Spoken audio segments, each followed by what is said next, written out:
And welcome back to your one and only source. We're your hosts. My name is Phoebe.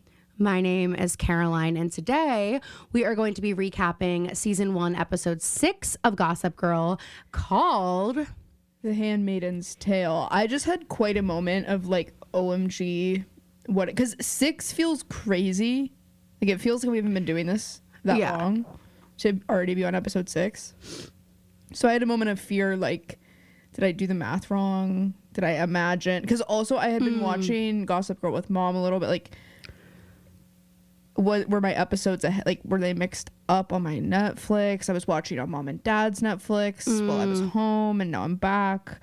Anyway, I was stressed. But here's what I'll say. I think this is one of my favorite Gossip Girl episodes. The way you feel about the sleepover one last week, I think is how, when I first watched Gossip Girl, that's how I felt about this one. Do you think it's because Vanessa Abrams my favorite is introduced to us? Is that has got to have something to do with it? Well, in a little bit maybe, because it's because she's completely like, because it's not like she's not having a good time in the episode. No, Phoebe loves seeing other women hating their lives. That's just like, that is actually TV gold to Phoebe Caroline, because she's not hating her life, because she's just so happy to be back in the city. Well, she's so happy, and then she's like, God, I freaking hate these people. Like, I'm sorry, I hate to say it like this, but there's a reason that Dan Humphrey is interested in both Vanessa and Serena. Mm-hmm. They have more in common than they may choose to believe, okay? But yeah, I mean, guys, we found our Aria. And it's funny because there are moments where I'm like, we already had our Aria. Like, Serena has so much of Aria in her. And the parts that she doesn't have, luckily, Vanessa comes in and makes up for those pretty much immediately. Like, I mean, the two of them on screen together. Hello, crazy. Aria Montgomery. I just watched the episode where Toby's revealed to be A. And wait, you're rewatching the show? I'm rewatching it with Brecken. She's never seen it. Okay. And we got to that episode, and it's the episode. I forgot how much happened in my brain. The Toby how much happens in that show? The Toby A reveal is like it's a different ending to this episode. Like, that's a different episode, because this is the episode where Nate kisses Emily. Yep. And it's the episode where they go to the lighthouse and he kidnaps Paige, and then Caleb ends up getting shot. Skin of a killer. It's Emily's last few moments before she's a stone cold killer. Murderess, exactly. if I may. And then the end of the episode is Toby walking Mona back to Radley and turning around, and it's the episode that Spencer loses her virginity, famously. Jesus, well, because Spencer is so into the bad boy. She was like, I thought you were a bad boy before, it's why I was into you. Then I found out you were kind of like a golden retriever, and I was like, ugh. And then I found out you were on the A team, and I was like, give me more of that. Like, more where that came from, please. Another thing that happens in this episode is Aria, Brecken couldn't believe this, when we sort of start to find out that Malcolm exists, like Ezra had a kid with someone, and like your favorite storyline. Ezra thinks that it was taken care of, and like all this stuff. And so what does Aria do? She finds Maggie and shows up to her classroom and pretends to be someone else. And it's like reasons like this that we're like, hey, maybe this relationship wasn't actually for the win, wasn't actually endgame. You know what I mean? It's reasons like that we're like, makes me scratch my head a little bit. And by the way, if you guys haven't listened to the Pretty Little podcast, our first podcast, if this didn't whet your appetite, I don't really know what will. The way that we're about to talk about Vanessa is how we talked about Aria. Yeah. If you're like, I need more of this. And also, like, let's just be clear. We've had kind of a rocky, like, start to your one and only source, just in, like, life throwing things at us that were unavoidable. Yeah, and guys, sorry about with last our week. Schedule a little bit. I didn't have Wi-Fi for a week, and I felt like, you know, those pictures of Kim when she did her Puritan photo shoot. Oh, of course, That's how that I Vogue felt shoot. last week. Oh, wow. Well, then I'm sure you felt amazing because Phoebe kind of loves. I would be willing to bet you were like, and I made my own candles out of like marrow, and I was just like reading a book by the candlelight. And I have to tell you, it is so much better than like the man-made light that comes from the light bulbs. And of course, I don't use the big light, but even my lamps, I'm just like, oh my God, like it's way too 21st century for me. So anyway, but I got my Wi-Fi all hooked up. Yeah, there was crazy stuff in my wall they had to sort out, but it's all been resolved. There was a bunch of cocks in Phoebe's wall. And it was like, huh? How did they get here? We're like, Phoebe, how did these get here? Phoebe, answer us. The workers were like, Phoebe, we've never met you, but you have some freaking explaining to do. And they called the police, and the police were like, Phoebe, explain the cocks in your wall. And Phoebe was like, oh, I'm nervous to tell you how they really got here. And the police were like, you're coming with us. So we are recording this episode. Phoebe's in a holding cell. I'm like, okay, like at least they let you. That's why she has Wi-Fi now.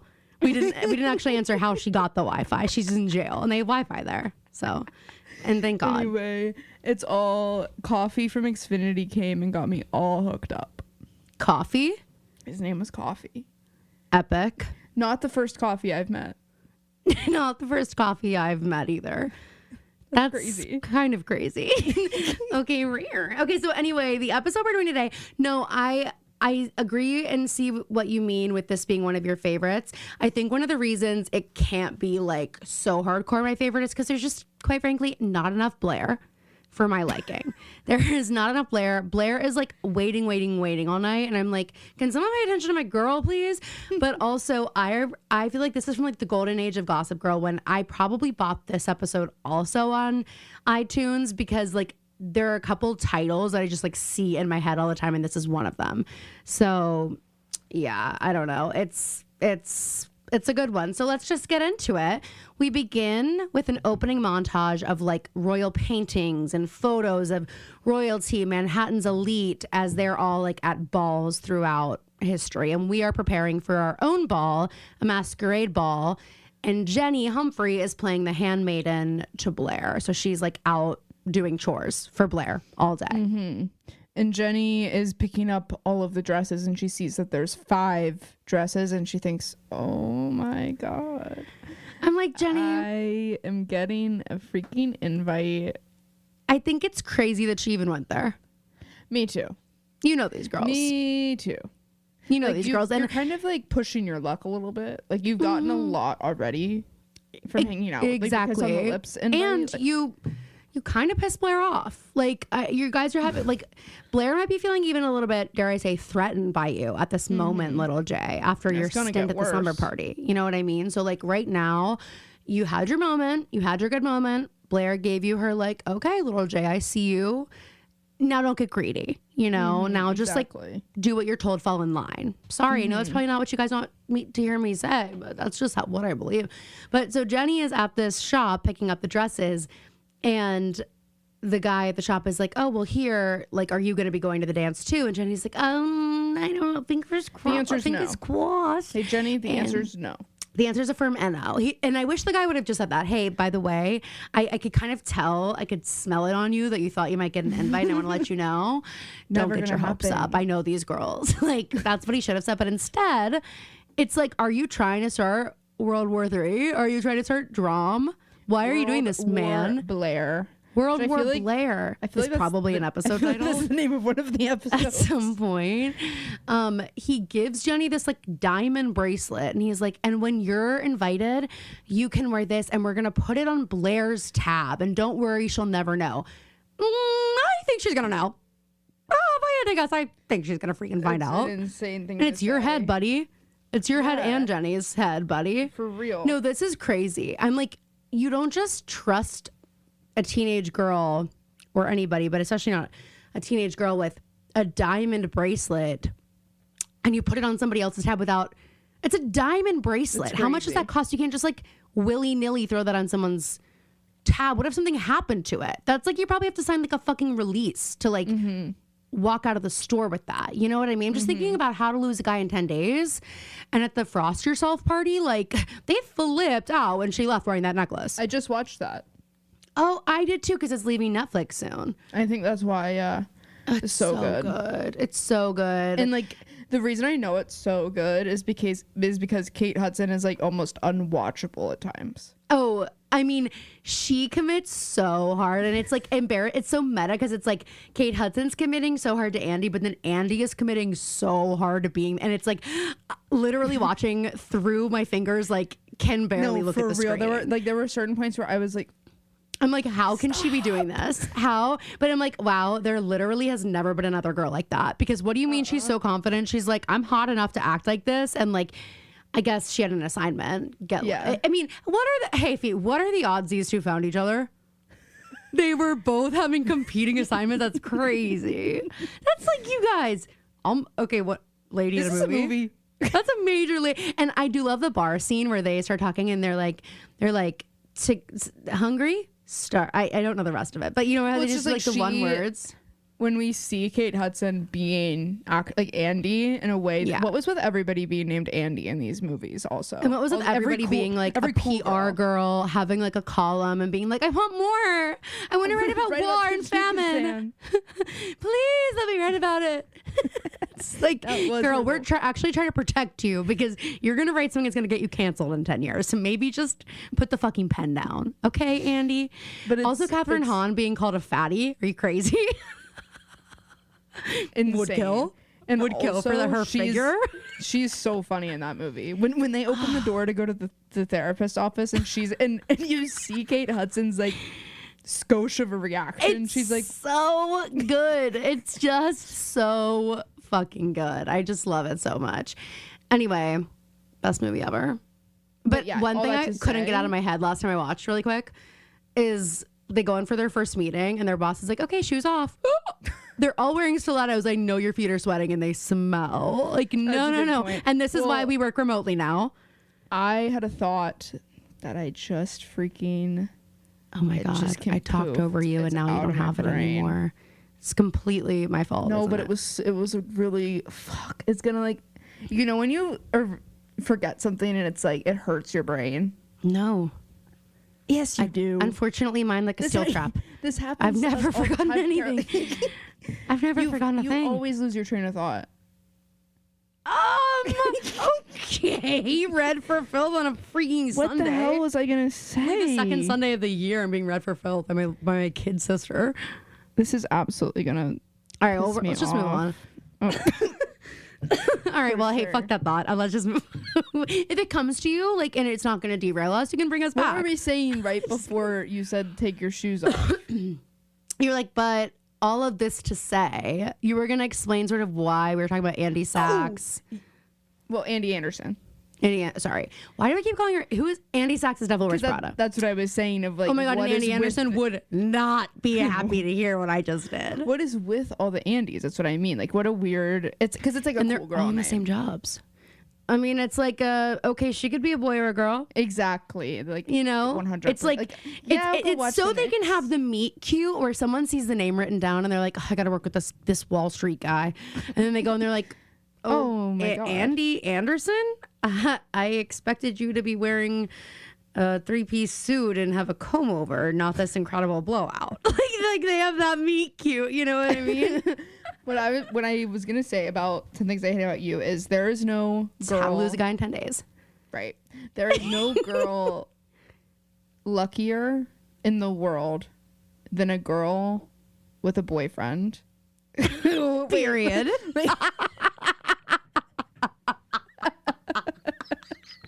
There is, and you heard it here first, there is no girl luckier in the world than a girl with a boyfriend. Hard stop. Okay, let me rephrase that. Because that's not true. Well, were you adding more to the sentence? Like I preemptively put a period. I should have put it before I mentioned that. Okay. With the body to wear that yellow dress on Halloween and a boyfriend who can be Matthew McConaughey. In the year 2026. Yeah. I know what you're saying. And it's just the truth. Actually, I'd cut off all 10 of my toes to be able to do that. To do that couple's costume, yeah. But let me also tell you, I'll cut off all 10 of my toes if you ever ask me to do that. Before you will ever see me in it, okay? Something would have to change drastically. I'd have to 20 be pounds. It would be unrecognizable. I'd have a healthy glow. You'd all be like, okay, she's getting all her vitamins for once. Everyone would be like, she can finally fill out that dress. Anyway, what is it with putting blonde bombshells in yellow dresses, by the way? They were obsessed with doing that. Jenny and Serena are both wearing them in this episode. And Allison and Andy Anderson. And Alice, okay, this needs to be studied. Okay, there will be a Tuesday episode one day talking about blonde girls in yellow outfits. Blonde girl in yellow top. What? The importance of yellow. Importance of yellow. Okay, so Serena and Blair are in Blair's room. They're talking about the outfits. Blair is going hardcore with this masquerade ball. They're wearing custom corsets. They've got wigs. And Blair has a scavenger hunt plan for Nate tonight. And if he finds Blair before midnight, he can claim his prize, which obviously is her freaking virginity. And Serena can I say something here? Can't be normal about it. No, and Serena's immediately like, so I guess I shouldn't go then, huh? Blair's like, I'm like, hey, Serena, Blair's trying to move on with you. Why do you keep reminding her that, hey, if you're trying to lose your virginity tonight, you probably don't want me anywhere. I shouldn't even be in the city. Because, like... Once Nate gets a boner, it's going to point right to me. And Blair, I just don't want that for you. I just don't want that for you. You know I love Dan. I love Dan, so if Nate's boner points right to me, I'm gonna have to go. All right. So, so then Blair asked really Serena to come. She's like, no, I need your blessing. Will you be one of my ladies in waiting to give him the final clue? And Serena's like, Blair, that's just a bad idea. What if I get drunk and I slip and fall and we have sex and make a child? Blair, like, I should not be the last girl. I really shouldn't. It's too tempting. And Blair's like, hello, I just want to start over and I trust you and I trust Nate. And it's like, big freaking mistake. And then she's like, and plus you have, what's his name? She's Dan. Like, but actually though, I know that you're making a joke about Blair hating Dan, but I am like, but I did think Blair's being very nice. She's like, you're bringing Dan, like call him, invite him. She's like encouraging Serena to invite him. So anyway, we go to the Humphreys. We go to the loft and Dan and Rufus are like making remarks about the ball and everything because Jenny's come back with everything that she has to bring over to Blair's later. Which it's like, Jenny, do we need the pit stop back in Brooklyn? Why did you come to Brooklyn on the way? Like, this isn't exactly, a stop along the way. It's so funny though because they're like, Rufus is like, wait, Dan, you're not going with us? You're a girl? You're girly? And Dan goes, it's a masked ball. I'm sure she knows I'd never go to something that pretentious, which shows she knows me well. Dan, we go jump off the fire escape. Shut up with that. And then we cut to Serena saying, Dan would never want to go to something this pretentious. That's why I love him. She goes, maybe a masked ball is better because all the kids from school he hates will be in masks and he can't even see them. All the kids from school he freaking hates. So Blair's like, no, you should invite him. And so she calls someone and we go back to the loft, we hear Dan's phone ring.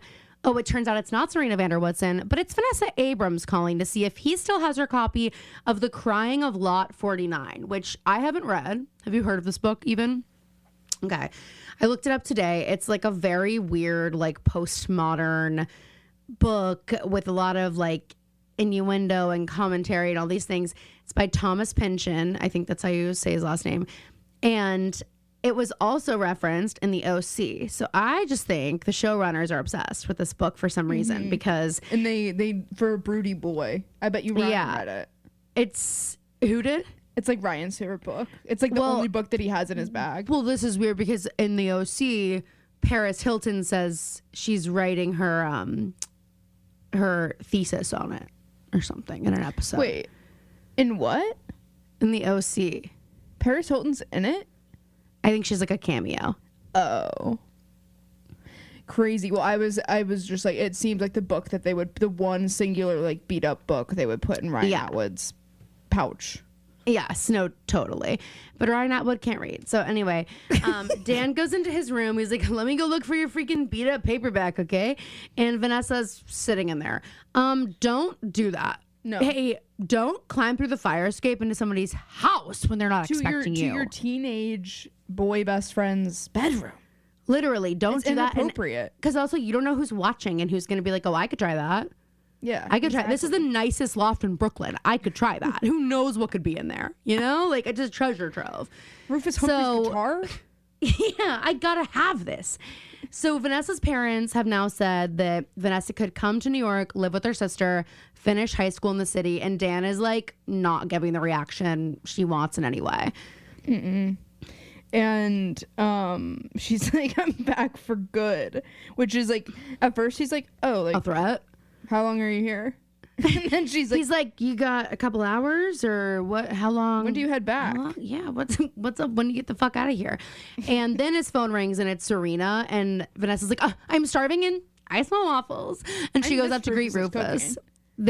She's like, I really did. No, I really did. No, I swear, I really did. As she walks out, everybody in the house. No, any exactly. Humphrey man she can get her hands on, she'll take it. Exactly. So as Serena calls Dan, we literally hear Blair in the background saying, go ahead, do it. Why is Serena so scared to invite him? I know, I think it's you guys weird. Just had like a really good date last episode. I feel like she's maybe embarrassed that like he will realize, like, I think she wants to kind of keep this part of her life as secret as possible.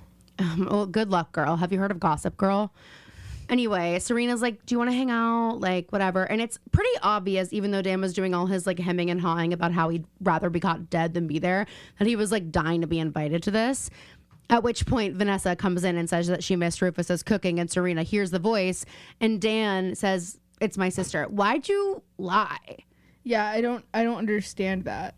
I think, like, you could have just said what it was, because now it's all sus, obviously. Because I don't think Serena would have really felt threatened or given a fuck if you were like, oh, it's like my friend, or it's my like family friend. It's like my dad, like my cousin. We have people over for breakfast. Like, I mean, I guess that's still a lie if you say my cousin, but it's like a similar type of thing. Like, I just feel like you could have said it. And then Serena decides not to invite him because Jenny walks into Blair's room to get another list. He says that was my sister, and then Jenny immediately walks in. Speak of the freaking devil. Like, Jenny, were your ears ringing or what? Or what is it, burning? Burning. Were your ears ringing and burning? Or what? That is Serena running into someone she was just thinking about in Manhattan. She's like, oh my God. Were your ears ringing and burning? My Serena's just gonna like never be actually good, and that's gonna be part of the joke. It's just gonna be me figuring it out for 6 seasons. What? Way to own it. Thank you. We go. So Vanessa comes in and lays on Dan's bed and says, so what are we doing tonight? No one knew you were around, girl. He might have plans. In fact, he does. He's gonna. So Serena's like, I think I need a date. And Blair's gonna help out with that. In front of Jenny. Which it's like, Jenny, why didn't you immediately go home? Wait, no, Jenny's gone for that. Oh, you're right. Oh, because she left and she tripped over her shoes. Yes, because Blair's like, another list, bitch. Don't sit down. If you sit down, you might not get back up. She sees Jenny fall. She's like, don't lay down. Do not. If I see your ass touch that floor, you're fired. And do not catch your breath. You should be out of breath at all times. Take a sip of water, catch your breath. It'll make it worse. I'm just telling you. It's like when they're like, you're like running, when you're running a marathon.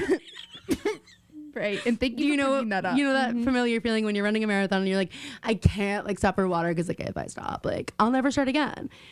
What is that?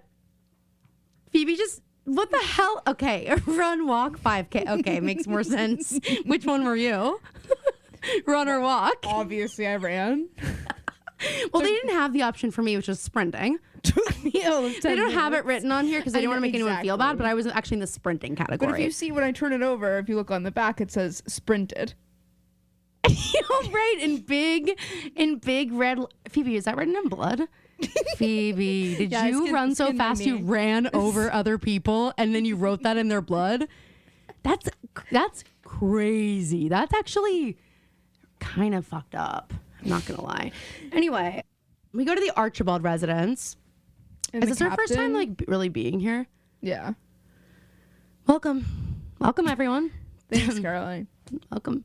The captain's upset about his dry cleaning because they allegedly used starch on his shirts. He doesn't like that. But what he's really stressed out about is Eleanor Waldorf. Tonight she's having a party and he's like, she has to choose me tonight to take the company public. And Nate is like, just listening. Mm-hmm. Well, he's like, is there anything? Nate needs to remember that he is, at the end of the day, 16 years old. Nate is giving Emily Fields, by the way, standing on my steps like a kid who just threw up. Eavesdropping on my parents. Yeah. Nate kind of has an Emily Fields-ness to him. He does. Okay. Whoa. Didn't see that coming. Like, good guy Nate, good girl Emily. Good. Absolutely. No, 100%. And Nate's like, Mom, what was that about? Anything I need to worry about? And she's like, no. She's like, you're a fucking kid. She's like, do your homework? Like, I don't know. Jesus Christ. Don't make it worse. Can you please go take Blair's virginity? Please. That's what you can do if you want to help us out. You can go fuck your girlfriend. So Vanessa and Dan are walking down the street. There's a ball game happening. She's reading the newspaper for movie times. She's like, I fucking love this city. She literally goes, God, I love this city. I love New York. She might as well scream it. I love New York. And do like a spin. We're clutching the newspaper, throws up in the air. I love New York. She shakes the chain link fence next to her. She's like, oh, I love this city. She flashes the guys. Dan's like, chill out. There's an I love New York tattoo right above her boob. She's like, Dan, I'm not the same girl I used to be. Lifts up her shirt, shows him her full ass boob. My tattoo, perv. Oh my God. You know I don't see you like that. I made that really clear last time. There was a line in The Second Housemaid that I just finished. Guys, for as much as I say that I don't like Frida McFadden's writing, and that is true, the plots keep them coming. Wait, I just thought of something so funny. It's gonna be mean. Also, yeah. Frida towards me. Frida McFadden.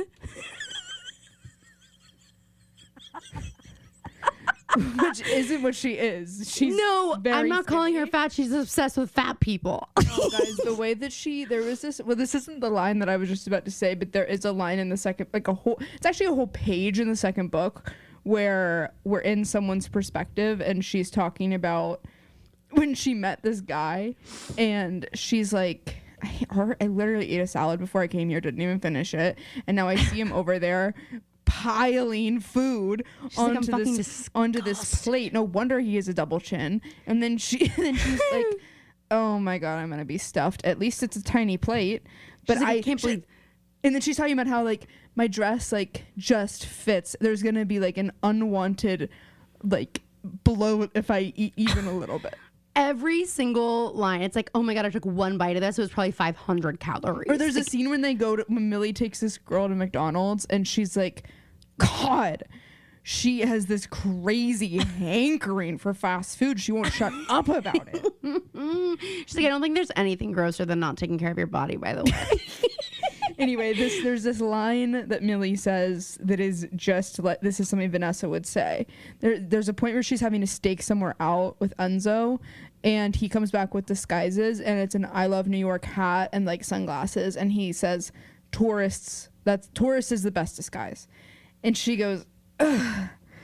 I just like being from Brooklyn, like I just can't even believe I'm wearing this. She's like, honestly, when I leave Brooklyn and go to Manhattan, I feel like a fucking tourist. I'm like, this is not my city. My city is across the freaking bridge in Dumbo. Like, I am so not a New Yorker. I'm a Brooklynite. Thank you. Like, oh wait. She's from Brooklyn, lives in the Bronx, of course. Isn't she live in Queens? Frida, tell me you've never been to New York without telling me you've never been to New York. Yeah, exactly. She's like, well, there was a part in it. Oh wait, that was Gossip Girl when Nate's walking to Queens. It was like, hey, by the way, you can't do that. No. Where would Millie, my like down on her luck convict protagonist, live if she lived in New York? I'm still Jenny from the block. Yeah, she's like, I know that song. I heard that song once. Anyway, okay, so we go. They're talking about what movie they're gonna see. Dan's like, I don't really care, whatever. And Vanessa finally is just like, look, if it's weird having me back because like you kind of said some things before I left, like, and he goes, yeah, things you immediately asked me to take back. So we get the gist that he told her how he felt about her, and she was like, don't say that. And she says, well, that was because I was leaving and now I'm back. And he says, and now it's been a year. I just think it's like Vanessa. This is how I know she's no better than all the people that she hates, because in her brain, there's no other reality than the one where Dan is sitting for a year just pining over her and not moving on and missing her and just waiting for her to come back, even though her coming back was never a guarantee. Yes, she loves the idea of him being heartbroken over her. Like, she loves the idea that she got to reject him in the moment and make him wait for a year, and now she's gonna come back and he better, like, she owns him, you know. And so yeah, you're totally right. So Chuck is trying on masks. Nate is snooping in his dad's house because he thinks that something is up, and Chuck's like, what are you doing, looking for evidence? It's like, for what? No, literally, for what, Nate? Hundreds of thousands of dollars were removed. Well, then your dad could be looking for evidence as to why you needed that money. Yeah, exactly.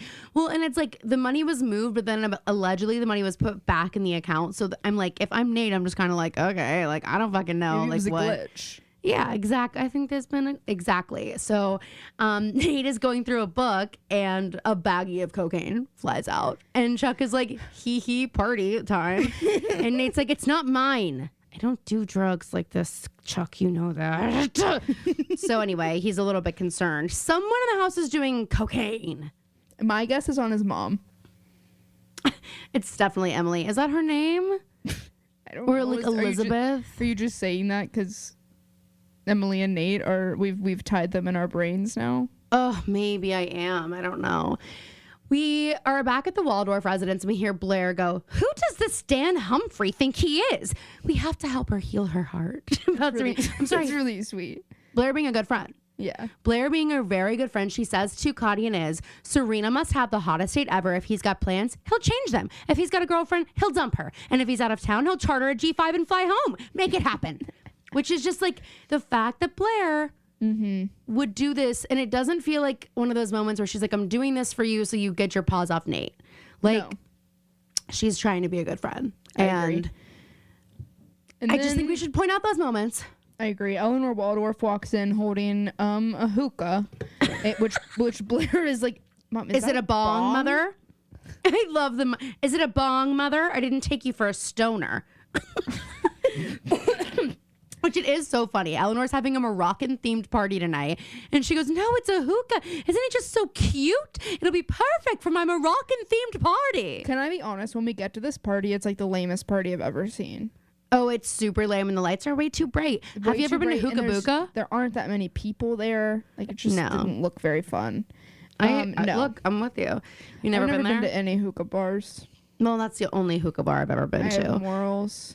Oh, so okay. Unlike Eleanor Waldorf, because Blair says, why do you have to celebrate your Bendel's deal by turning our living room into an opium den? And her mom says, why not? I love it. We go to Nate, and Nate is calling Blair and gets her voicemail, and he's like, remember emotional? This? Apparently people used to change their voicemail for every single day of their lives. Hi, I'm getting ready for the masked ball. See you tonight if you recognize me, but you won't. That's her voice, her answering machine right now. That is Hannah Marin. No, totally it is. Which you won't is so cute. It's really cute to think of Blair like waking up and being like, oh, I'm so excited for my masquerade party tonight. Like, I'm going to change my voicemail to, if you recognize me, which you won't. I just think it's, and Nate doesn't even crack a smile. Well, he's brooding. He's upset. Nate, snap out of it and recognize that's so cute. Your girlfriend, it was me so cute. Nate, you're about to freaking take her V-Guard. You're about to freaking get it, okay? You're about to get it. He needs to talk to her about stuff with his dad. If you're freaking he's lucky. Like, he wants to be tortured so badly. So bad. So he wishes he could switch places with Dan so bad, and then he'd realize, wait, Dan's not even tortured. Exactly. Wait, we're all really privileged. Why are we even acting like he's not? So we go. So Jenny. Go ahead. No, you go.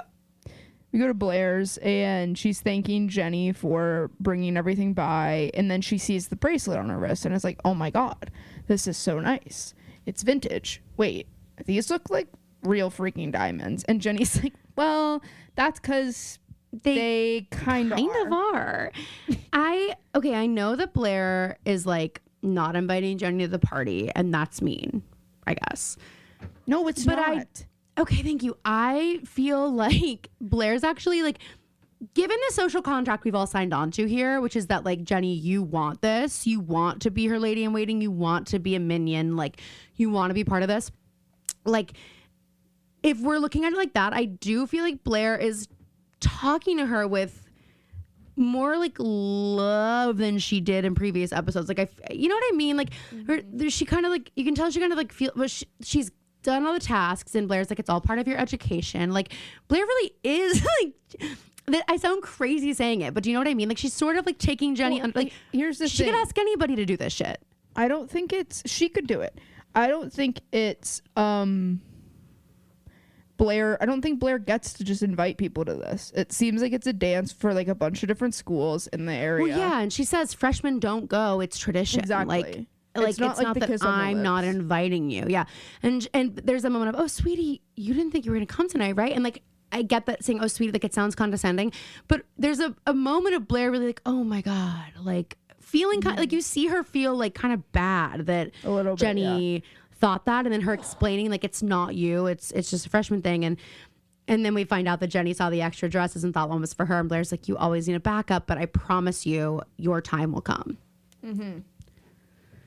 So Lily's trying on outfits for Eleanor's party. Serena's trying out outfits for the masquerade ball. And she tells her mom that Dan's like busy with somebody.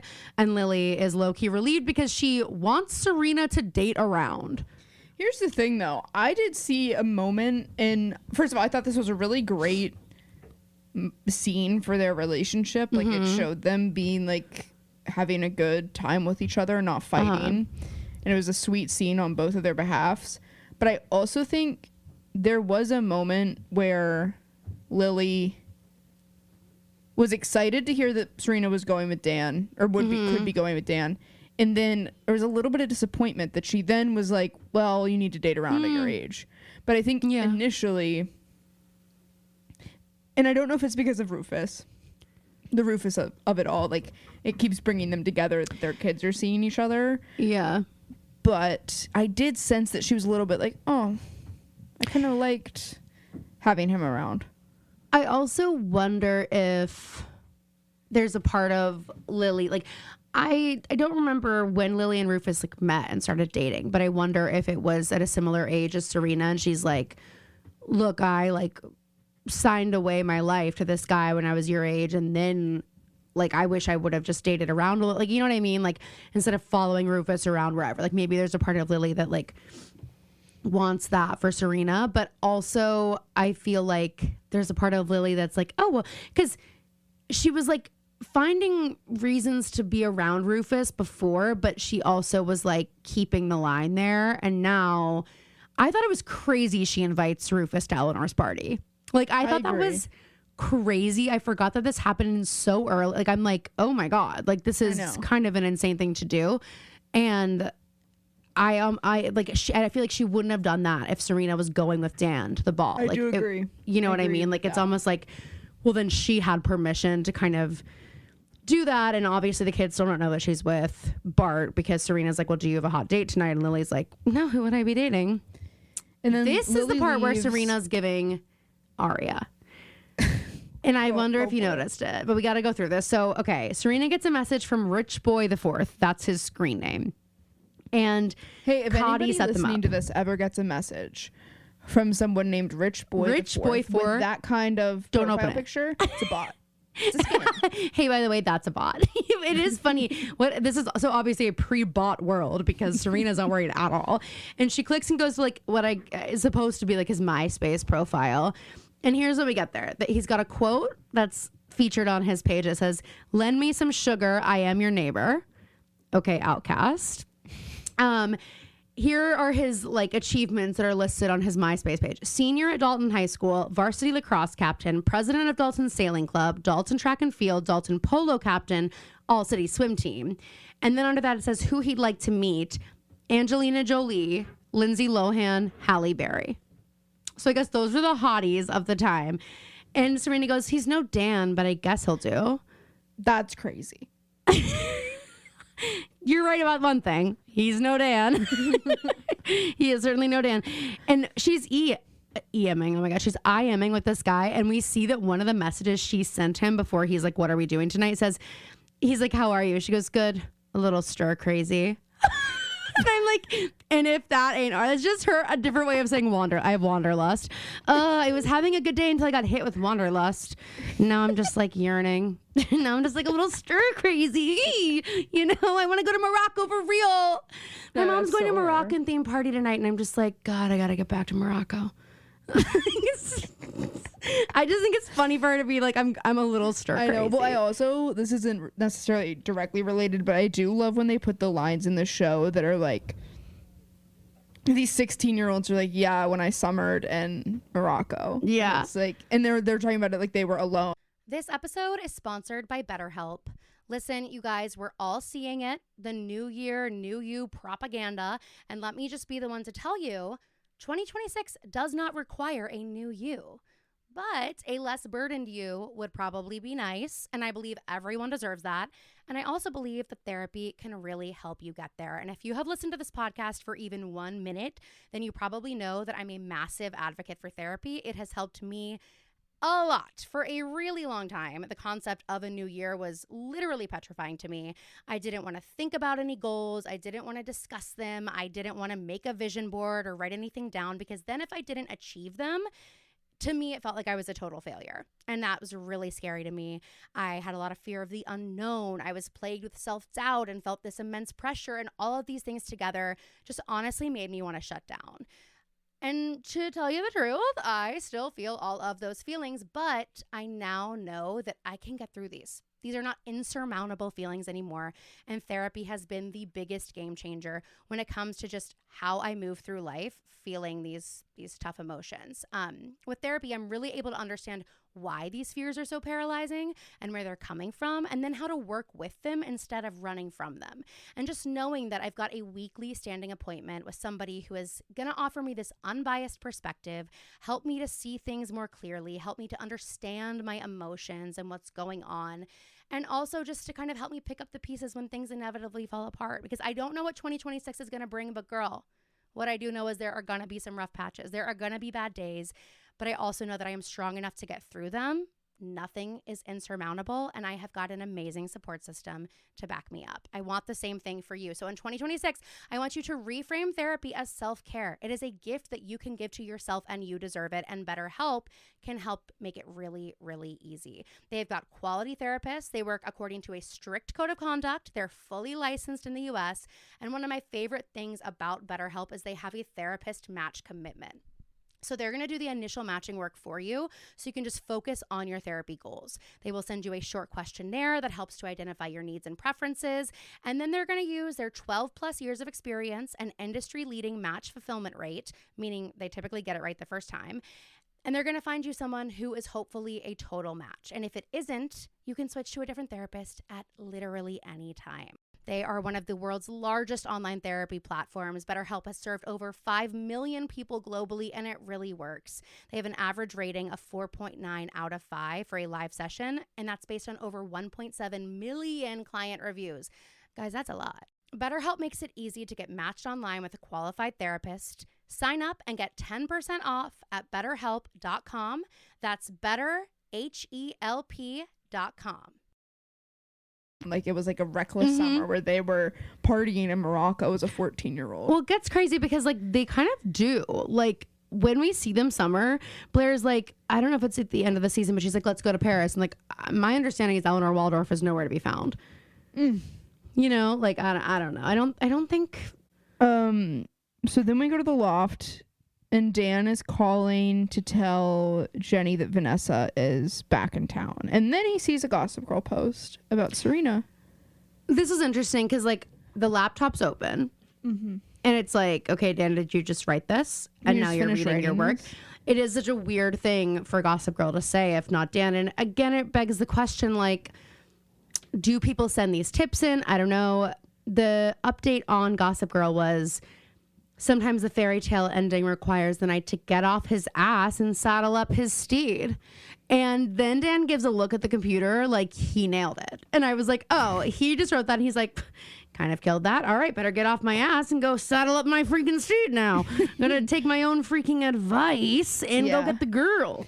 And he rents a tux, and then we see that as he like does that and he leaves to go pick it up, Serena is inviting the rich boy to the ball. Yes.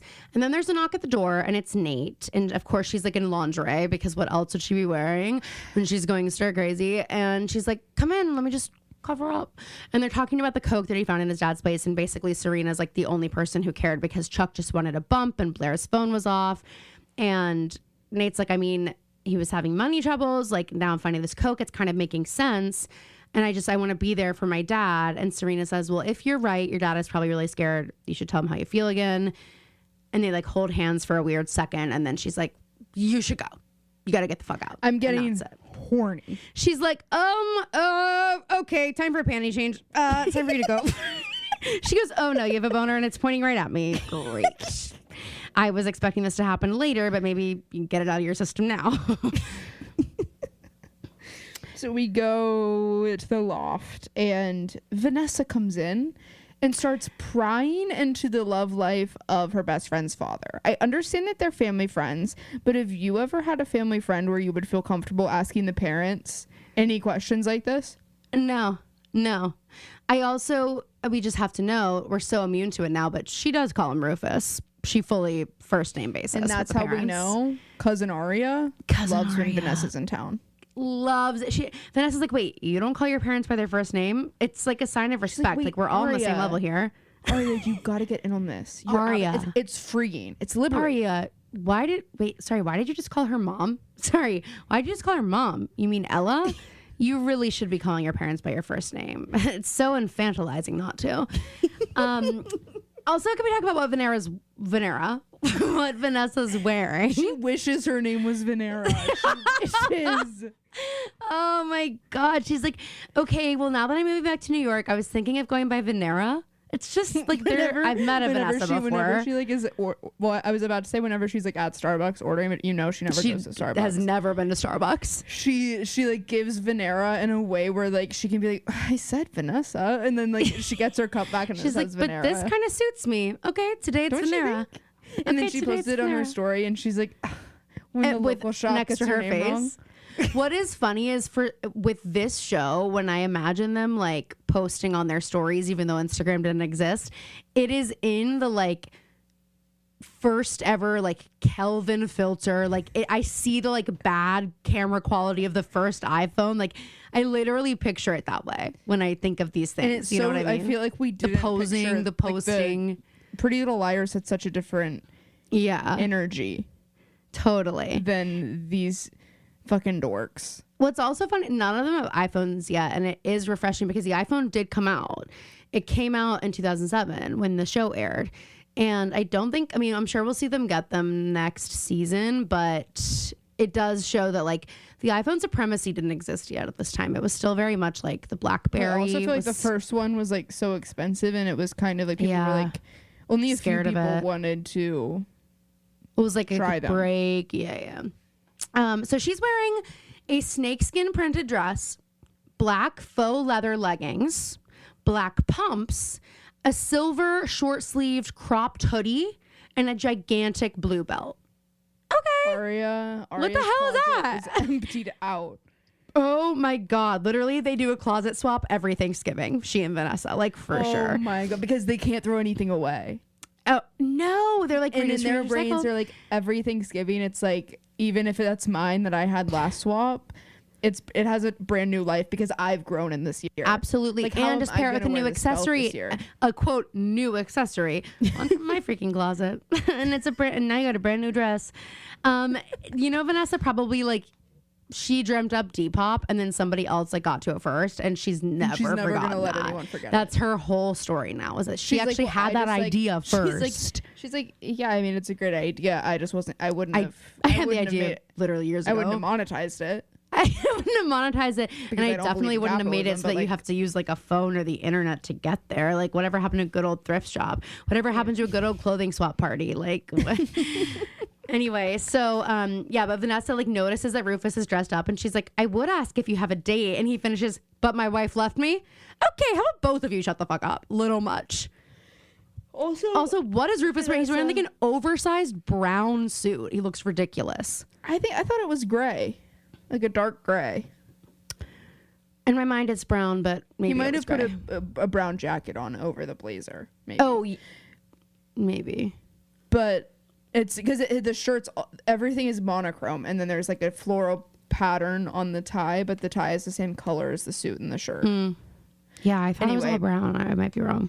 I also think, Vanessa, like, don't comment on what your best friend's dad is wearing. Don't comment on that. And definitely Rufus. Also, hey, you don't need to tell Vanessa that she broke your son's heart. How about shut the fuck up, Rufus? Rufus, shut the fuck up challenge. You don't care about it? Why? No, because I think he's having Dan's back. I think he's like, Vanessa, don't come in here. He's like about to have he could have a really good thing with Serena. He seems really excited about it. Don't come in here expecting my kid to like, don't come in here and ruin his life. Except for that, then Vanessa goes, yeah, well, tonight I'm going to tell Dan how I feel. I have to pick my moment. It's kind of a big deal. Oh, I guess that's so. True. I'm like, Rufus is fully aware that Vanessa's gonna. I guess that's true. You know, maybe, who knows? Maybe when Lily called Rufus to invite him to the party, Lily was like, oh, yeah, well, Dan and Serena, I don't know what's going on, but they're not going together. Maybe he wants her heart to be broken just like Dan's was. Wow. Or just like his is. Just like his. Wow. Even worse. So Vanessa's phone rings. Well, her heart is going to be broken because Dan is canceling on her and he's I can't lying. She has a phone. What? I can't believe she has a cell phone. I know. I can't believe she doesn't communicate via carrier pigeon. Like, this is so unlike her. He's got a garment bag. He's walking down the streets of New York and he says he has an American history paper due Monday. So they can't hang out tonight. The lying. Yeah. The lying is unnecessary. And also, hey, she's in your house. So I hope you're not planning on coming home here to change with your garment bag. Because she's not leaving either. Jenny comes home and isn't excited to see Vanessa. And Vanessa follows her into her room. Like, so I'd just be careful, Dan. Exactly. Then we go to the Waldorf apartment, and Rufus is Lily's date. Crazy. I just think this is so insane. And like, I don't know. It's Lily Vanderwoodson. You know, you can't go to any party, let alone an Eleanor Waldorf party where you're going to know everybody. It's like high profile. You said it yourself when you walk in. There are all these connections here. What are you thinking coming in here with Rufus Humphrey and not thinking it's like going to be a headline tomorrow, you know? Especially if you know Bart Bass was invited. It's just like not the person I would choose. It's invite exactly anybody else. And it's like, you know what the reason is. We know that she wants to make him jealous, but then I really don't understand why Rufus is the pick here. Maybe it's because, in a way, because of the kind of guy Rufus is, it like makes Bart, it like makes him even more crazy. He's like, really? You're going to be here with like the washed up rock star? Well, does Bart know Lily's history with Rufus is the question. Oh, that too. Because I don't know. I don't remember. Because all of that would make it make more sense. Yeah. I don't know. So, but there's a really funny moment where Lily's like, I'm doing you a favor by bringing you here. Like, you're never brushing shoulders with big people in music and art. Use this opportunity to revitalize your career and put that sad little gallery on the cultural radar. And he says, since when were you the patron saint of former rock stars? And she says, since when were you a star? It's so good. I just love it. So then Lily introduces Eleanor to Rufus. We see that Bart is also here with somebody. The four of them have like an awkward thing. Bart's brought like some young person named Carissa. And Rufus can pretty much immediately tell that Lily brought him here to make Bart jealous. And Lily's like, okay, you got me. Lily cops up to it immediately. And then the captain shows up. Yes, but before that, the captain shows up and then we go back to the Brooklyn loft, and Jenny is confiding in Vanessa, and Vanessa's like, oh my God, we're getting you into that ball. Oh, she's getting you into that ball. And it is funny. Jenny does go, well, Blair didn't ever tell me that I would get to go. I completely came up with this thought on my own. And Vanessa's like, no, you should go. My friend works in a costume department. We'll get you a gown. And every ballroom has a back door, so you don't even need an invitation. You know what I wrote down? What? Every ballroom has a back door is the name of Vanessa Abrams's memoir. Oh my God, you nailed it. Every ballroom. Is that not the biggest metaphor for her whole existence? The subtitle is like the life of Manhattan elites through the eyes of a Brooklyn bad girl. From behind the mask or whatever. Her like and she it all started at this masquerade ball, and she talks about how like she had to wear a mask for them to see her, for her to get into this life, but like she actually was viewing it from behind the mask. Who was the real girl? Oh my God, wow. Okay, we're writing the book. Okay, we are going to be writing Vanessa Abrams's memoir. Whoever thought. Our least favorite character, and we're writing her a book. We're writing a book from her POV. We'd actually that could be a bestseller. Okay, let's do it. A comedy book. We go to the ball.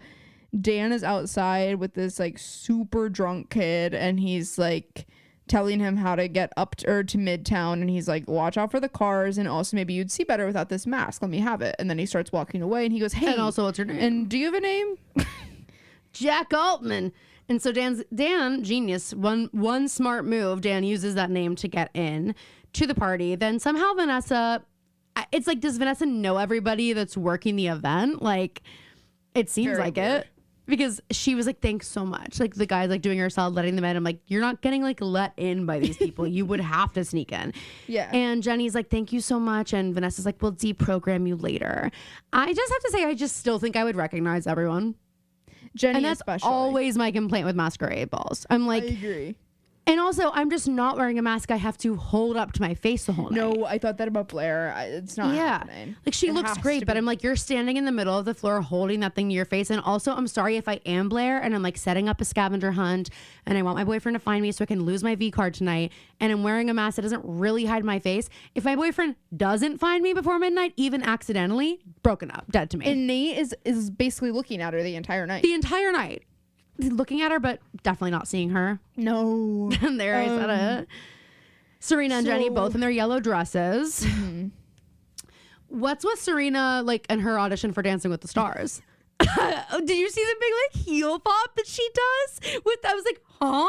And also And she by seems the to be having the way- time of her life. Later on when she's talking to the guy, she's like, oh, there's never been anyone worse than you. And I'm like, okay, this is just not matching up for me. Exactly. And by the way, guys, no one else is dancing the way that they're dancing. And no one else is in a powdered wig. No other guys are in a powdered wig. You're not in Hamilton. Why are you wearing that? He's in full French Revolution cosplay.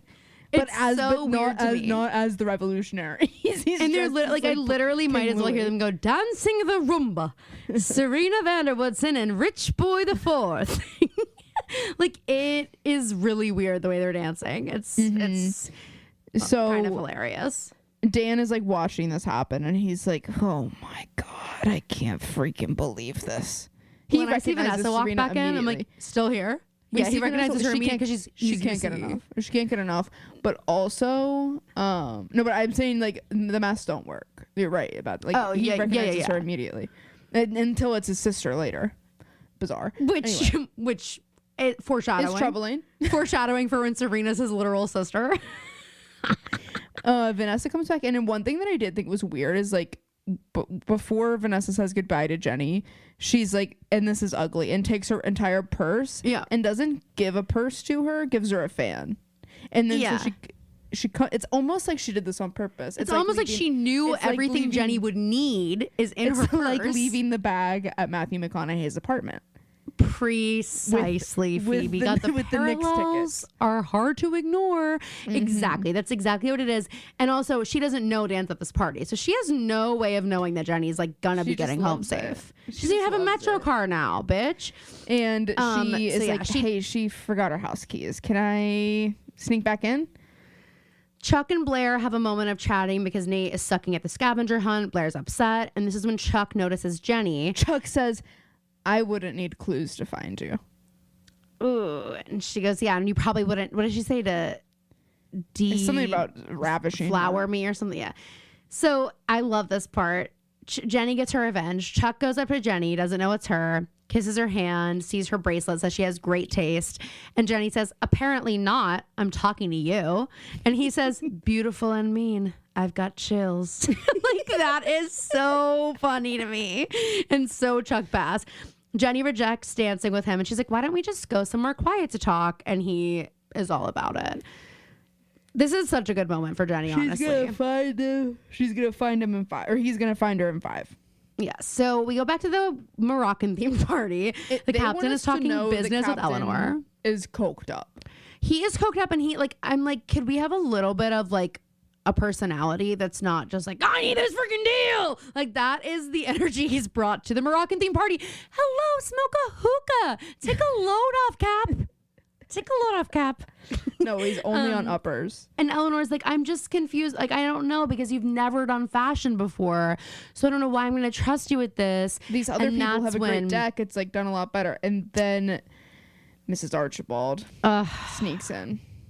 Eleanor can't refuse this. She's like, well, we were just talking about when Nate and Blair get engaged. We think Blair should have my great grandmother's ring. And then shows Eleanor, and Eleanor is like oohing and awing.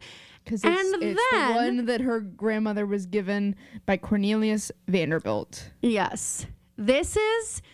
I've never, ever, ever in all my years noticed this. But okay, so we have Rufus and Lily. And Rufus is like, I know how you can make Bart really jealous. Starts making out with her in the middle of this party. You never noticed that?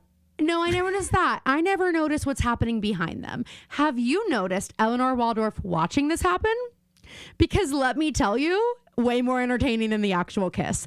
Eleanor Waldorf is watching the kiss, and then when they come apart, she goes, she makes like a big eye look. She looks at the Archibald, she goes, she's like doing a whole bit about it behind them. And same with Nate's mom. They're both like, this is like that question I always ask you, or I loved to ask you that night, which is, so what do you think about? Exactly. You're on stage and you don't have any lines. You got and what did I say? I said, you're always in the moment, and you're watching, and you're reacting, and you're thinking, what would my character be doing and thinking in this scene? And that's how I'm gonna proceed. And that is what they are doing. It's called making a meal of it. It's called making a freaking meal. It's Absolutely. So funny, and I've never noticed it, because she's like, Eleanor's like kind of out of focus back there, but it is worth checking back in for that moment. It's so good. Okay, so we're back at the masquerade ball. Now Serena's bored. She's like, you don't know any more dance moves? God damn it. We wasted all our best moves in the beginning of the party and people are still shuffling in. Okay. She's pissed off. And Dan cuts in on the dancing to save her, but Serena is like, oh, great. Pissed off at him. Another person I know can't dance. Yeah. Oh, great. What dance moves do you know? The freaking shopping cart? The electric slide? Doubt it. So Cotty and Iz are giving Nate a clue. They're like, you're being really bad at this, so we're coming to you since you couldn't find us. Also, I love their fits. They look great. And they're like, just go find Serena. She's going to lead you to Blair. And this takes him right out of his sad boy trance. Serena? No, sorry, that was the sound of his boner popping up and pointing in the direction of Serena van der Woodsen. I don't like saying that word, or I would have said it, but I trusted that you were going to get there. And I knew you were dying for me to say it. It was written all over her face. She was actually mouthing it to me, and I was like, okay, like, I'll take the words right out of your mouth. So Chuck goes back to Jenny. He's got champagne. She's like, I want to play hide and seek. You hide. I'm gonna seek. Where did you come up with this? This is on the spot. Genius. This is the Jenny from the elevator. We haven't seen her again since the elevator scene. Absolutely. Severed or something. But like, absolutely. She was little J all episode. This is Jenny Humphrey. Jenny Humphrey was in the elevator. Oh, absolutely. Jenny Humphrey's word is Jenny Humphrey killed a Blair Waldorf sleepover. That's this Jenny Humphrey, okay? Mm-hmm. She says, you can leave me a trail of your clothes to find you. Chuck, like, all about it. Chuck's like a kink king. He loves this shit. We're going to play hide and seek, and he says, but I don't have any breadcrumbs. And she's like, your clothes. And her like Valley Girl accent, or your clothes. And he says, I must have died and gone to heaven. Here's what I will say, as someone who's not attracted to Chuck or really Ed Westwick, I do think the way that they did his hair in this with his, like, I think he looks sexy in this episode. He does. He's a devil. Chuck Bass, you're a devil. Devil. Anyway, Okay, so Dan is explaining. Alex Drake again. It's the only British accent Caroline can do now. It's the only. Literally, Alex Drake will live within me for all time. Sorrow doing. Oh my god! Come on, Troyan. We need to work on that. Okay. Anyway, boo. Okay, so Dan explains to Serena that he conned his way in Vanessa here. does say in this episode, does say boo to Dan. Oh, right. And it already happened, didn't it? Oh no, it's later. Oh, you're right. I don't know. Sorry, spoilers, guys. Yeah, sorry, spoilers. But Serena's like, well, what happened this morning? Like, you were with another girl, you lied about it. So he starts explaining about Vanessa. Now looking for Dan, or looking around. I think she's looking for Jenny in theory, but like, she wants to be seen so bad. She like takes someone's mask. I'm like, hey girl, in that outfit, there's no point in you wearing a mask. She like, keeps taking it off. She's like, I can't hold this thing up anymore. Anybody seen me yet? Okay, maybe my outfit's not enough to get enough attention. Has anyone seen my beautiful face? That's the thing. Vanessa is so pretty. If I take off my shirt and you guys see my tattoo? You see my I love New York tattoo. I'm going to New Orleans this weekend, and I'm like, and you were gonna get an I love Nola tattoo right above your boob? Yes. No, probably not that one. Probably I love New York. No, I know with this crew, like the last Bachelorette with this crew, I didn't get to go on, but they got tattoos, and I just like always have a feeling it's gonna be like on the menu when I'm with them, and I don't know that I'll get one, but if I do, I'll probably get the same one Vanessa has. You already have it? No, Phoebe, you didn't get that when you moved to New York? Well, I didn't get it when I moved to New York, but that's because I was saving room. Right. When we had our podcast, remember, I was covered in full body sleeves. Actually in the process of getting them removed. Getting those removed so I can replace them. So this weekend marks the first one. It's very exciting. So Dan is explaining about his relationship with Vanessa. He's like, it's a little complicated. Like, it was before her, but I am not into her. I'm not into her at all. He says something that would make me, if I'm Vanessa and I hear this, slit my wrist at the party. What does he say? He says, I loved her in a... Oh, wait, he says this to Vanessa, which is even worse. Yeah. No. Yes. So, yeah. So Vanessa, they start making out, and then Vanessa is just standing there watching them, and she takes her mask off. She may as well go, see me now? She's holding a match. I'll do it. I've been walking around. She goes, by the way, I dumped my feet. I dumped my feet in gasoline before I walked in here, and I've been walking all over the party, and now I've got barefoot. A match. I don't believe in shoes. I hope she doesn't drop it. I hope she doesn't drop the match, and now there are gasoline footprints all over the masquerade ball. Who are you calling crazy? Oh, I'm crazy? Anyway, so he's like, ah, shit. He runs, and I'm like, that. I'm sure that makes Serena feel great that you leave making out with her to run after another girl who's arguably beautiful. And Vanessa goes, when did we start lying to each other? Funny. And he goes, hey guys, it really proves that a personality goes a long fucking way. So true. He does another lie here, because she goes, when did we start lying to each other? And he goes, well, I just refrained from telling the truth. Dan, you told me? Bold-faced lie. You literally said you were working on an American history paper. Or bald-faced? Or can it be either? I don't know. No, I'm not correcting you. I saw it written down somewhere as bald-faced, and I thought it was bold-faced. I always think it's bold-faced. Hang on. I think it's a bold-faced. I think okay, I saw bald-faced in a book. It says a bold-faced lie, or more correctly, a bald-faced lie. So I guess it is bald. There you go, because it's an uncovered. It's just out there. Right. I don't know. Anyway, they both could work probably. So then he's like, I remember telling the truth. Doesn't work for Weary or Wary. No, it doesn't. That video made me laugh so hard. Paige DeSorbo. So anyway, he goes. Is that who that was about? Well, she's one of them. She's a bad one. He goes, you hate this world. Vanessa goes, so do you. And he goes, would you come here to catch me? And she's like, well, no.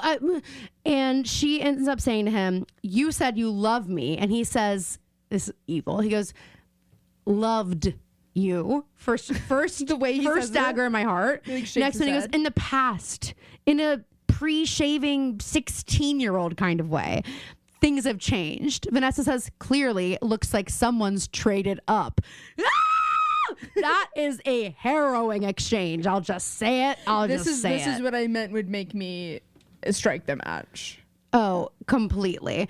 Serena, obviously, in this moment is like, oh, that's Vanessa. Tells Dan she's so beautiful, and Dan runs after Vanessa. And, well, no, before that, because she says, so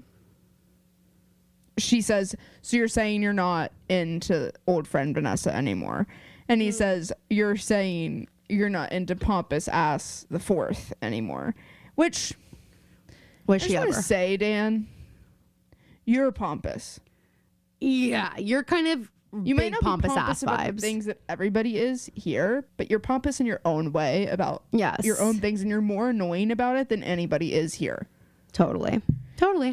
So Jenny finds Chuck on the roof. He's in just a tank top and his boxers. She takes all of his clothes with his phone in the pocket, leaves him on the roof. Chuck. To be on the roof? Oh, Take yeah, off where your shirt, you should be take off your completely boxers. naked. We want to see. But so he's now totally stuck up there. Then we go outside the party. Dan grabs a random girl on the street thinking it's Vanessa. It's not. Then we go to the Moroccan party. Lily's just sitting and thinking she needed a moment after the kiss because it made her feel nauseous. She goes, it made me feel nostalgic. And she said, nauseous. And he apologizes for kissing her. This is a beautiful line, he says. But I did it because of that mercenary in a starched white shirt. Not this. That's not the line I meant. Well, then he says to her something about like the young girl. He's like, blah, beauty fades, but yours doesn't. And this line, I thought he should know how it feels to lose you because trust me, it's not fun. I liked that line, but I did like the full line that said beauty fades, but yours seems to be holding up remarkably well or something. It is. He's just so in love with her. But then, of course, in that moment, Bart approaches. And that's that. Rufus presses that elevator button, leaves. Let me go back to the ball. Serena goes into the bathroom as Nate is like trying to reach out to her and talk to her. And she runs into Jenny. And Jenny's like, oh my God, Serena, you did not see me. You did not see me here. And then Serena mentions Vanessa. And Jenny goes, oh no, V's Dan's best friend. I wanted Serena to slap her here. Don't say V. You know Blair and I are called S and B. How dare you? So Serena's like, well, it seems like more like, do they have a history? And Jenny's like, stop it now. He likes you so much. I think he'd go anywhere with you except maybe the ice capades because that really freaked him out when he was 5. Mm-hmm. And so Serena's going to go look for him, but she's tired of her mask. So she and Jenny trade masks. And then Serena also gives her, she's wearing this like black shrug and she gives that to Jenny too. Jenny's like, well, I guess if I'm looking at you, I should take my hair down too. Yeah. And Serena's like beautiful, like helping her take it. She's like, oh yeah, really pretty. She's like, is this, what's Blake's brand? Blake Brown? Bobby Brown? Yeah. I mean, not Bobby Brown. What is it? Blake Brown Beauty or something? I don't know. Anyway, as Jenny walks out of the bathroom, Nate grabs her from behind, says, don't say anything, let me explain. And his Phantom of the Opera ass mask. In his Phantom of the Opera mask. He completely is wearing a Phantom of the Opera mask. It's his favorite musical. It's the only one he's ever seen. Every time he sees it, he's like, I just think it would look way more badass if it was silver. Every time he sees it. Oh, I thought you meant the musical. I was like, is he a frequent visitor? No, he goes to the theater what I am often. saying. Every time he sees the musical, he's like, it's the only one he's ever seen, but he sees it once a week. He does strike me as the kind of boy who like he saw it once and he's like, I really like that first song. It's my favorite musical. When the chandelier fell, it was kind of crazy. Like it felt like it was really happening. He says to Jenny, who he thinks is Serena, I know we both care about Blair. Maybe the best thing is to tell her the truth. If you don't stop me, I'm going to kiss you. He turns Jenny around, kisses her. Jenny runs away, and then Serena comes out and tells Nate to go find Blair and what Blair's wearing. Hey, by the way, I don't even think you had to tell him what Blair is wearing. He's been walking. Honestly, Nate probably spotted Blair right away and was like, well, since we're all in masks, I can just pretend I didn't recognize her and I don't have to talk to her all night. I think that's what happened. So then Jenny runs away. Blair grabs Jenny's arm thinking it's Serena. Jenny's bracelet comes off in Blair's hand. Blair sees it. Cinderella. Jay. Cinderella as fuck. Oh, totally Cinderella as fuck. Nate shows up behind Blair at midnight. Blair's pissed. Well, Dan sees Jenny, thinks it's Serena. She's been Cinderella this whole episode. Jenny? Yeah. I guess you're right, yeah. I think that's on purpose. Because at the beginning, the guy says... So Vanessa's her fairy godmother. Mm-hmm. Yeah. Well, all right. So she's like, Blair is the evil stepsister, making her do all her things for her all day. And then you can't come to the ball. Look at you, Phoebe. You were out English majoring the English major, okay? Like, holy moly. It only took the allegory being a Disney movie. And like, I didn't have room for the Disney movies anymore because I was reading so much like Jane Austen, like so much like 17th century British literature. So like, I had to make room. I cleared out all the Disney tales. Also because they're really bad for women. That was very Mary Beth, the way you just said that. I hate when people are like, and my kid will never be watching Disney princess movies. It's like, mine will. Okay. There are like, you can watch Disney princess movies and still be a feminist. Thank you. Also, can I just say one other thing about, I just read a book and I didn't know it was magical realism when I started reading it. Did you say Bunny? I said bragging. Oh, the book is called Bunny. And I was like, I honestly feel like sometimes when I read, this is not really Aria. No, sometimes when I read, I like can't read it. Like I like look into like I like think like I notice all those little things because it was like, oh, if you notice something, you can bring it up in class and you can get like brownie points for the day. So like I always like notice like whatever, and I kept noticing things in this book, and then like they weren't being explained or whatever, and I was like, it was to the point where like. You have an unreliable narrator and a lot of her thoughts are in like italics, but then there would be all these times where like her thoughts were in italics, but other people were responding to them. And I was like, okay, is she like schizophrenic? Like, is she hearing voices? Like what? And like, ultimately like that kind of is what's happening. But there's like one part where there's a quotation of somebody talking to her and it says like, I don't remember what the line was. Let's just say it was like, what's up? And it says like, quote, what's up? She said, end quote. And like that was in the quote. So I was like, is that like, but it was an I was like, what the fuck is going on? And I just felt like I couldn't enjoy the book because I kept trying to like make sense of everything as I was reading it. I don't think that's the English major in you. I think that sounds confusing. Well, it is confusing, but I couldn't like allow it to be confusing. And at the end of it, I was like researching it. I was like, what the fuck did I just read? And like, I got all the things that they were trying to say. Like I understood all those things, but I just didn't know it was magical realism when I started reading it.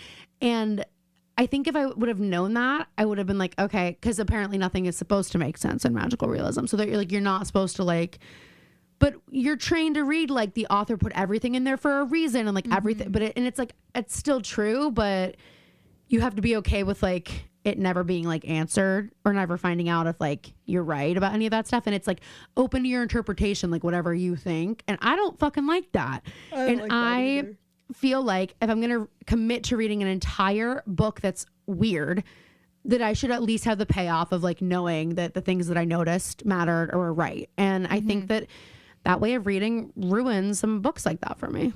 That's fair. I feel so. I just am going to stick to non-magical realism. Thank you. Yeah. Anyway. So so everyone's leaving the party. Chuck now knows it was Jenny. And he's like, okay, she got me.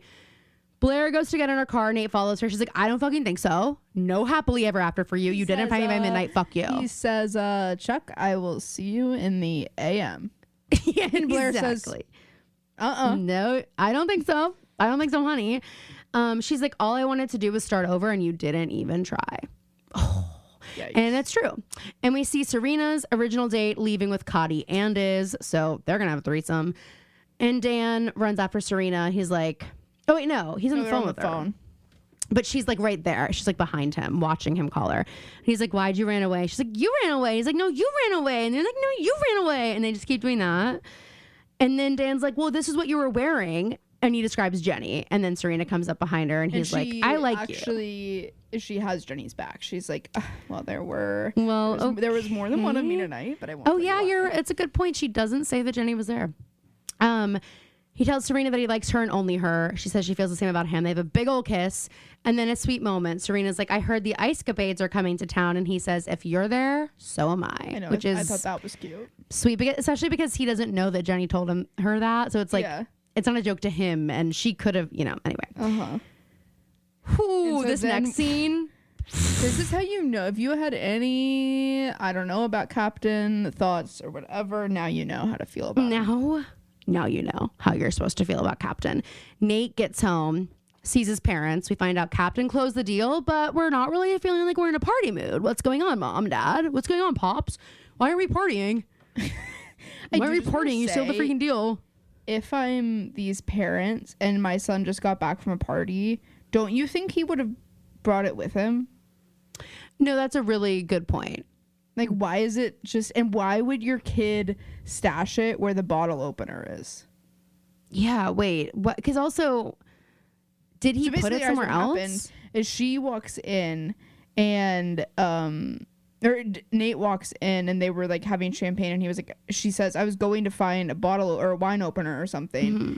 And I found this and it's not mine and it's not your dad's. And Captain like can't even look at Nate. He literally won't even look at Nate. He's just like staring at the floor, which I'm also like, if I'm the wife, I'm like hello, back me up you're here. The captain. You should be fucking screaming. Why are you like acting like this? It's making me feel weird. And the way that like Nate, I mean, I know like kids lie to their parents, but he just sincerely seems to be like, you got like, this isn't. Are you joking? And also, I'm sorry, out of all the people who seem to be coked up in the room, I mean, maybe not right now, but Nate isn't. Nate never seems coked up. Nate never seems coked up. He seems like the opposite, actually. And so they think that the coke is his. And then Happy Ending by Micah starts playing. Oh, this is the way you left me. I'm not pretending. We go to the loft and Dan comes into Jenny's room and is like, I went to the ball. I hope you had a good night, whatever. She's in her PJs in the bed. She's like, I hope you had fun. I wish I could have gone. I'm just little Jay. And he's like, I am so fucking tired. And she goes, well, you're in luck. You can't even go in bed because guess who's in there right now? Someone's actually in your bed right now. Yeah, your night's not over. Someone's in your bed. Greasy pierogies and all. Can I just say something? Vanessa, this is crazy of you to do. Like, you now know that he's basically like with another girl and you're showing up in his bedroom, in his bed at the end of the night. I think it's bonkers. I know she's like, I come in peace. She has pierogi. She's like trying to whatever, but I still think it's crazy. And they both apologize to her. He pulls down the partition between his and Jenny's room. And I'm like, why can't we all debrief together? Why do you want to be alone with Vanessa? Like, that's weird. That's weird to me. Me as a kid, when Caroline had a boy come over, and why can't the three of us hang out? It's like, why can't the three of us hang out? That's so funny. And so I just got up to classic little sister shenanigans. The flashlight out. Flashlight on the trampoline. That's idea. Also, like me being like, don't worry, Mom and Dad. I'm having a boy come over, and it's the nighttime. We're just gonna go on the trampoline. Like. Okay, Caroline, you're not slick. And then Mom and Dad sending you down with the flashlight to see what's going on. It's like, what's going on. You let me go on the trampoline in the nighttime with the boy. It was even better. I was up on the deck. So I was shining it down on you guys. I remember being like, what? What is that? Or when I'd be in the basement with the boy and Mom would just send Phoebe down. She'd be like, go quietly on the steps and then open the door really fast.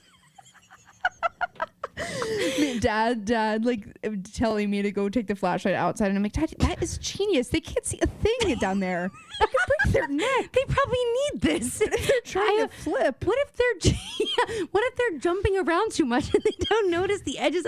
Oh my God, Dad, genius. Anyway, so Dan and Vanessa both apologize to each other. You have a bigger one, a brighter one. Dad, can we just take the floodlights on out there? What if hey, sissy, why didn't you just wait till tomorrow? You know, you could just go on the trampoline in the daytime.